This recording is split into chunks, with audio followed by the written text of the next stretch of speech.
So, hello everyone. I'm Sanjung. I'm a senior product designer working on the pipeline authoring team. And today I'd like to share my experience. I recently run the design sprint with this CI/CD catalog project team members and what I learned. And I also wanted to hear from you based on the feedback that I got from the retrospective issue. And yeah, I'll just share the details. So before I just dive into like what I have done for the design sprint, I just wanted to share some of the context around this project and also on the teams. So we fairly recently launched the CSCD catalog as beta. It was like in December.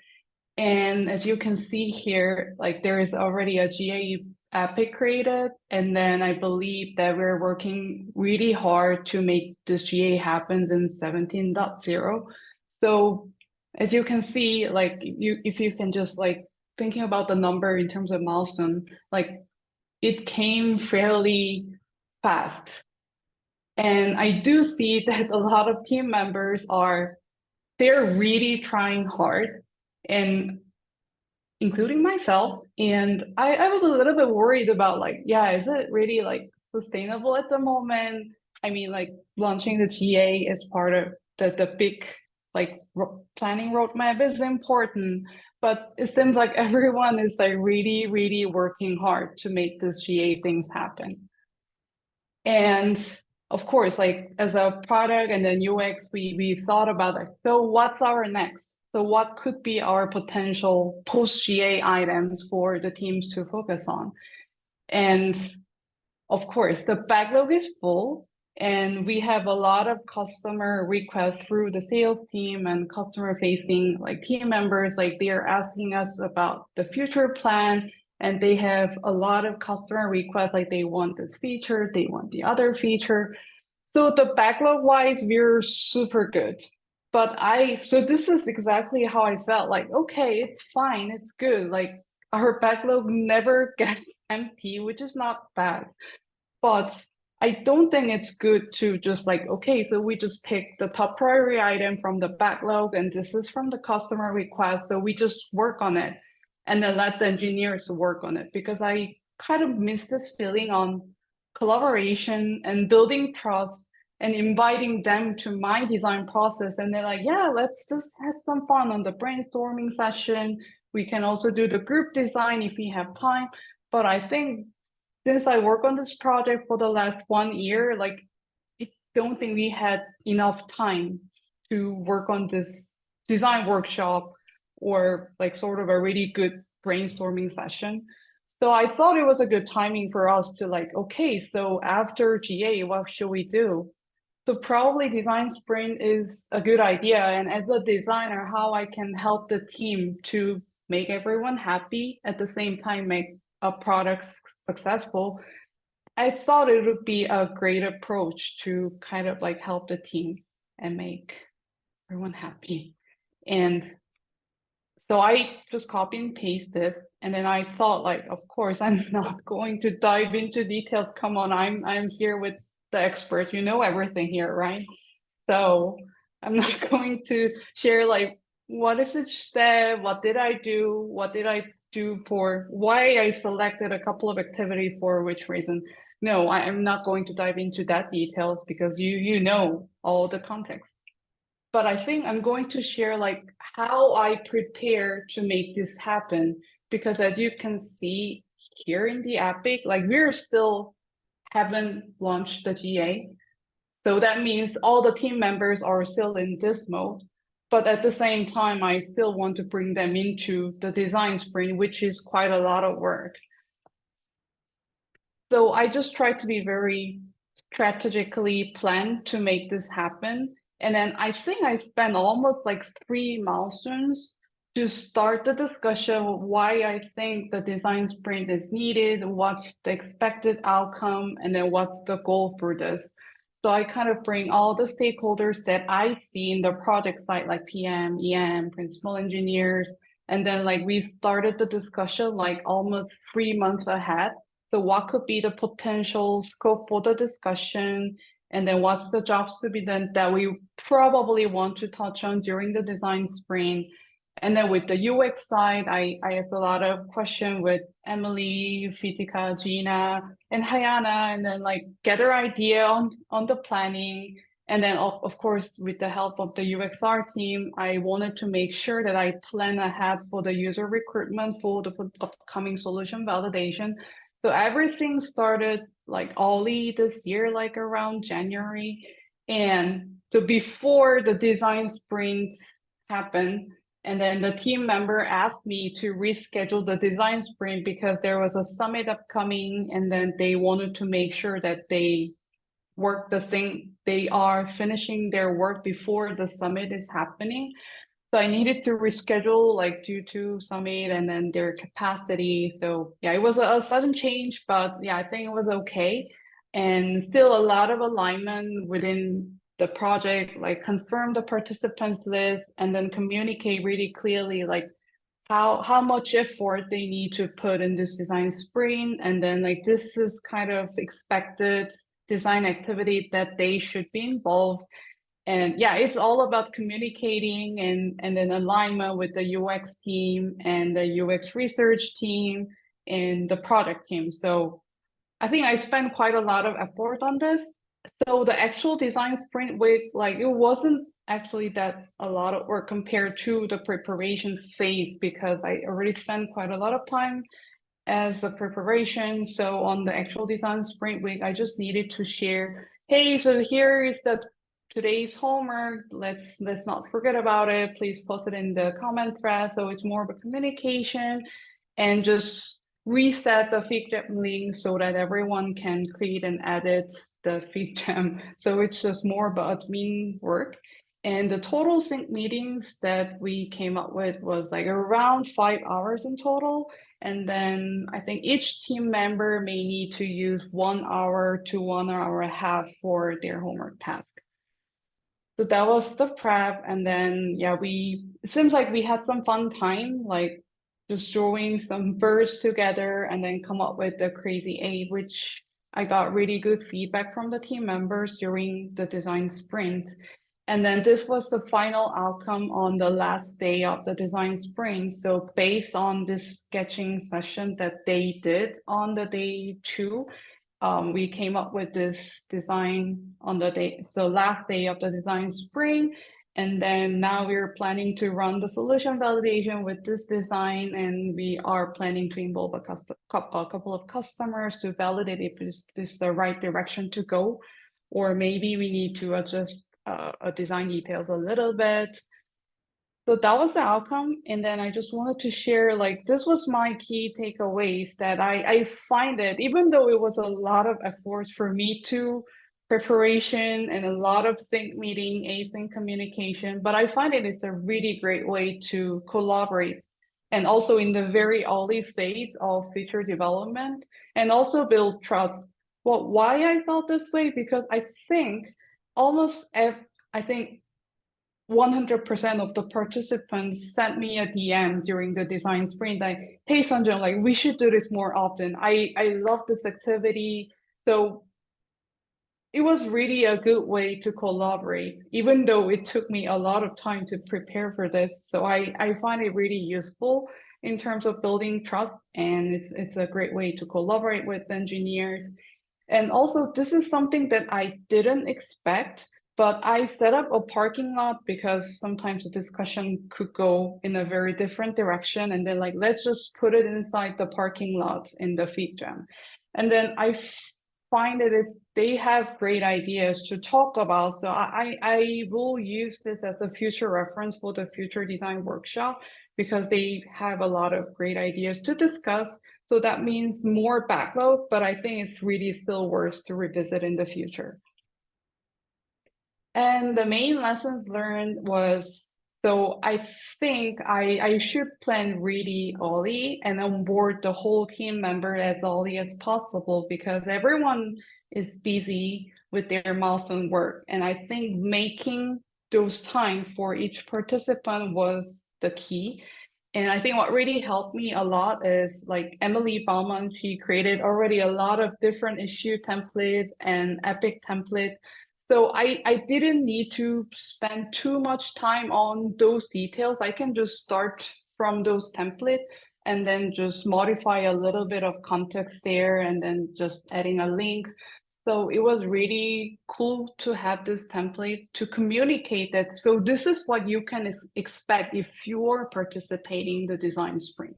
So that was really cool to have. So thanks to Emily, shout out to you. And the second point is like, I think I needed to clearly communicate like what is required from the participants and the efforts involved. So initially, I just shared this epic and issue. So this is the amount of work that you should like contribute during the design sprint. But it seems like it didn't like really resonate with the engineers. So like I changed the tactics to like, okay, so this is the estimated time for each task, like 30 minutes or 1 hour. So I kind of like start to communicate with those numbers and then it seems like, okay, they're onboarded and then they can estimate easily compared to just sharing the epic and issue link. And yeah, this is the thing that I just mentioned before, that having a parking lot was really invaluable. This is unexpected, but I think it was a really good to have this parking lot so that we can revisit in the future reference. And then once we do the workshop again, we can pull a couple of ideas from them. So that's what I wanted to share with you. I think we're almost on time, but this was the feedback that I got. So long story short, they like this activity and they want to do this more often. So from what I'm reading and hearing from my team members, the immediate action item for me to work on was to like run a short brainstorming session for the one of the post GA items that PM wants us to work on. So we are already like planning for that in early May. So it seems like they like the activity, but it's still a lot of work for them to join like a 5 hours of sync session in one milestone. So I'd like to ask you a couple of questions that if you can have a good example or a good experience that you have experienced so far, like any alternative practice that we can use as a designer with the team members.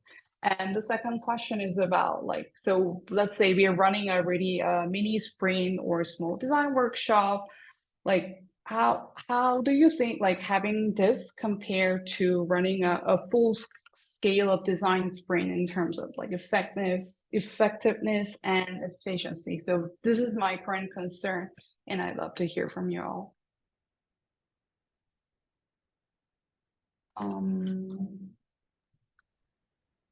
Yeah, seems like Justin, do you want to verbalize your points here? Yeah, sure. So I've done a workshop for brainstorming problem solutions called a Lightning Decision Jam. It's like a 45-minute workshop. It's collaborative, it gets everyone working together to discuss what the problem is and what the possible solutions might be. So you don't walk away brainstorming and then without any actions. So it's really nice for that. So the link there is just a write-up I did a while ago on how to do it.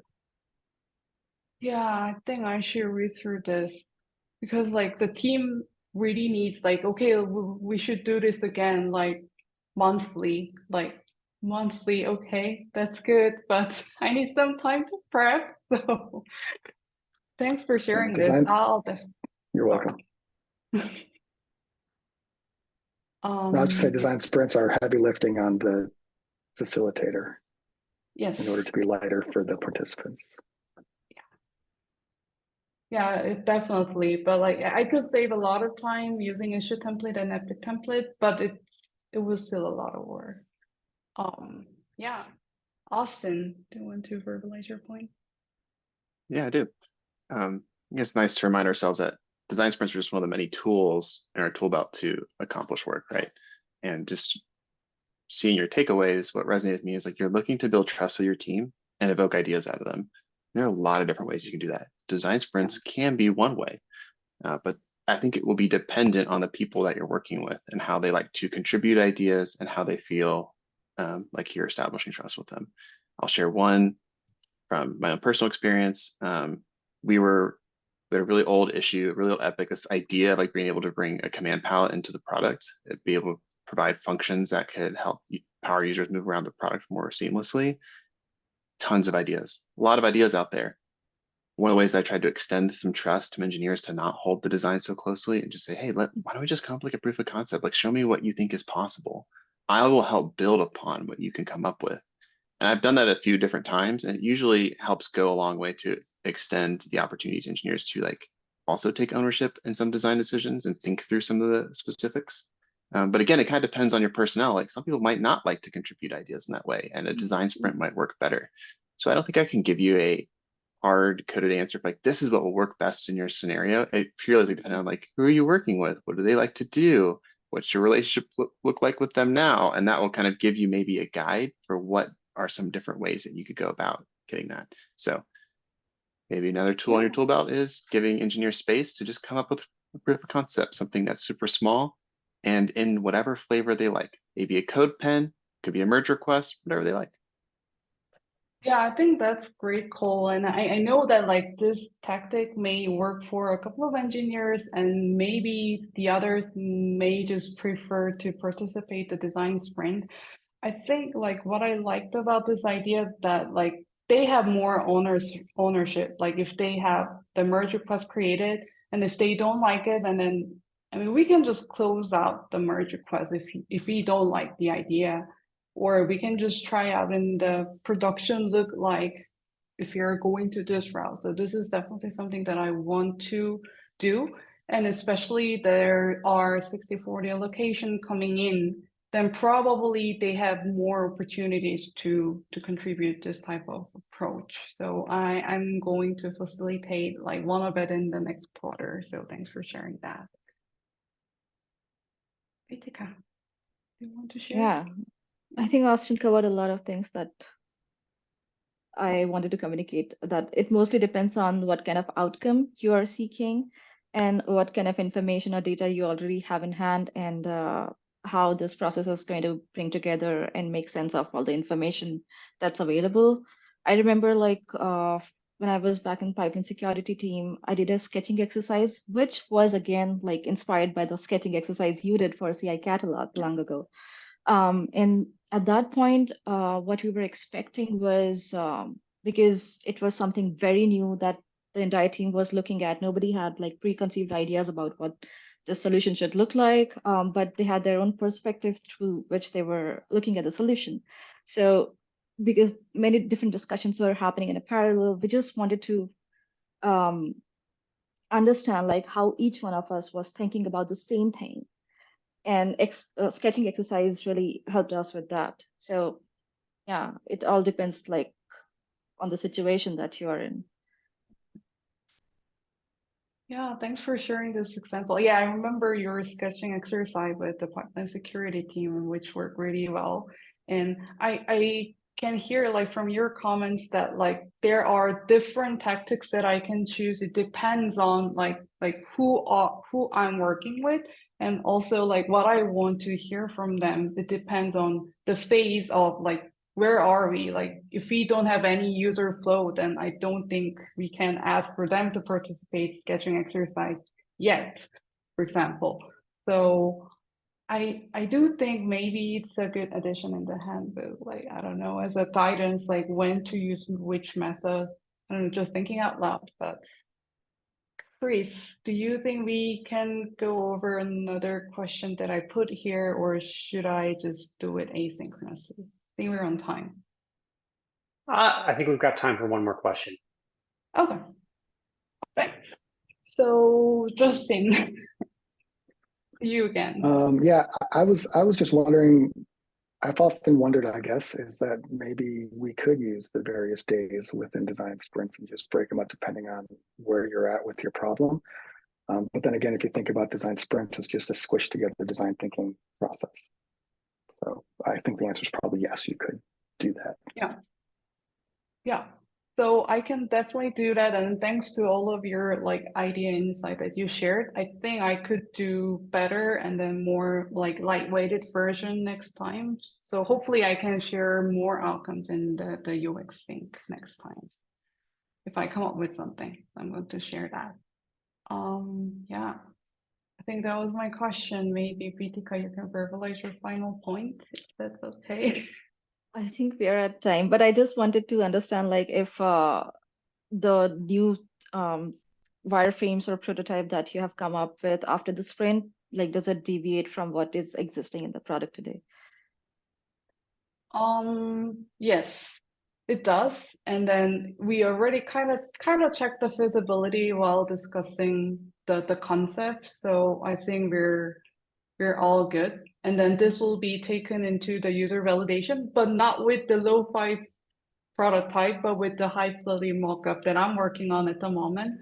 So yeah, we'll share those examples with the customers and a couple of users that we get. Thank you. Yeah, thank you. I'll stop sharing.